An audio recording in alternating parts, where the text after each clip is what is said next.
வணக்கம். இது குட்டி ஸ்டோரி. வாழ்க்கைய எதுக்காக வாழ்றோம்? வாழ்க்கைய எப்படி தான் வாழணும்? அப்படிங்கிற கேள்வி ஒரு மாணவனுக்கு எழும்புது. அவன் இந்த கேள்விய குருவிட்ட போய் எழுப்புறான். அதுக்கு அந்த குரு அவன் கையில ஒரு விளக்கு கொடுத்து, இந்த விளக்கு அணையாம பக்கத்துல இருக்க தோட்டத்தை போய் சுத்தி பார்த்துட்டு வா அப்படின்னு சொல்லி அனுப்பி வைக்கிறார். அந்த மாணவனை சுத்தி பார்த்துட்டு வரான். வந்துட்டு குரு ஒரு கேள்வி கேட்கிறார்.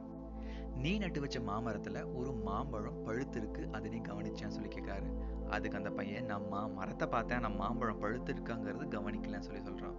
அதனால அந்த குரு சரி நீ மறுபடியும் போய் பார்த்துட்டு வான்னு அனுப்பி வைக்கிறாரு.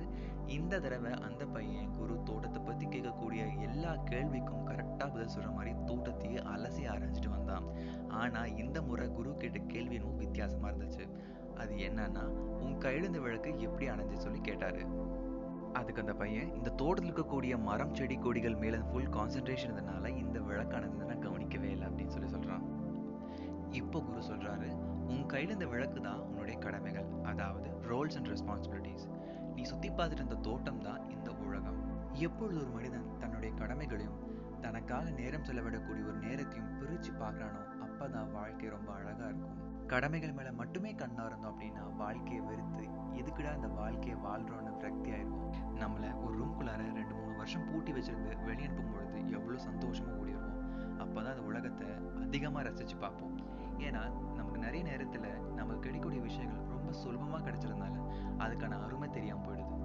இது உறவுகளையும் அடங்கும். ஒரு 1 lakh இன்சென்டிவ்ஸ் வருது அப்படின்னா பல மாசத்துக்கு முன்னாடியே என்னென்ன வாங்கணும், எங்கெங்க போகணும்னு மைண்ட் டிசைட் பண்ண ஆரம்பிச்சிடும். அதே மாதிரி தாங்க நம்ம டைமும். 24 hours டைம் இருக்கு அப்படின்னா அந்த 24 hours டைம் நமக்கு பிடிச்ச மாதிரி ஸ்பெண்ட் பண்ணணும்.